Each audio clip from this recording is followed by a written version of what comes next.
ধরো তুমি রাস্তা দিয়ে যাচ্ছ, তার আগে তোমাকে চাপা দিয়ে দিল, একটু ধরে বলবে। আচ্ছা আচ্ছা, এনার জন্য ওনার দিদি মানে সাউন্ড ইউজ করতে পারবো। আচ্ছা, ধরো তুমি রাস্তা দিয়ে যাচ্ছ, একটা ট্রাক এসে তোমাকে চাপা দিয়ে দিল, তুমি মরে গেলে। তারপর ইলেকট্রিক্যাল ল্যাম্প পোস্টে দাঁড়িয়ে তুমি সিগারেট খাচ্ছ, ব্যাস সব খেয়ে গেলে, মরে গেলে। তারপর রাত্রিবেলা সেক্স করছো, তুমি মরে গেলে। কি হবে বলো তখন? আচ্ছা শোনো, তোমার মরার পর তোমার ওয়াইফের পুরো লাইবিলিটি আমাদের, অনেক টাকা দেবো, বুঝেছো?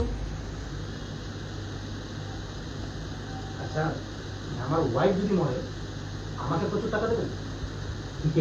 সেরকম তো কোনো স্কিম নেই, যদি তুমি বারের স্কিম শোনাতে চেষ্টা করো। না না বলবো না, তুমি রাগ করো না, তুমি যে অনেস্ট পার্সন হিসেবে তোমার তো একটা দায়িত্ব থাকে, বলো। শোনো না, শোনো না, মানে আমি কি বলছি।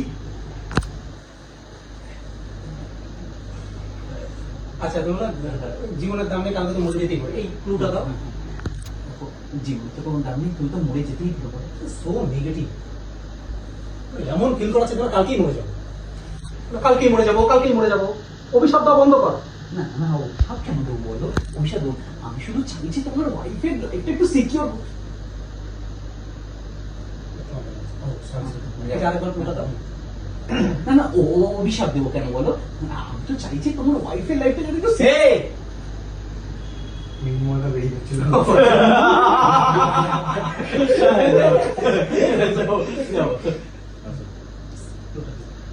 বাবা না না, অভিশাপ দেবো কেন বলো? শোনো না, আমি শুধু চাইছি তোমার ওয়াইফের লাইফটা একটু বুলবুলদার ওয়াইফ নেই। ওয়াও! এ মানে সরি সরি সরি, মানে আমি বলছিলাম কি, শোনো না, ঠিক আছে তোমার ওয়াইফ নেই, ঠিক আছে, আচ্ছা, তোমার এত সুন্দর শরীর, তুমি চাইলে তোমার বডি পার্টস গুলো তো ইন্স্যুরেন্স করতে পারো, বলো? তোমার হার্ট, কিডনি,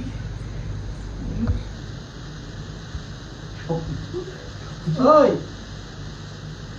তোকে কোন ভাষায় গালি দিলে বারের স্কিম গুলো শোনানো বন্ধ করবি? মানে আমার ভাষা গালি খুব ভালো লাগে।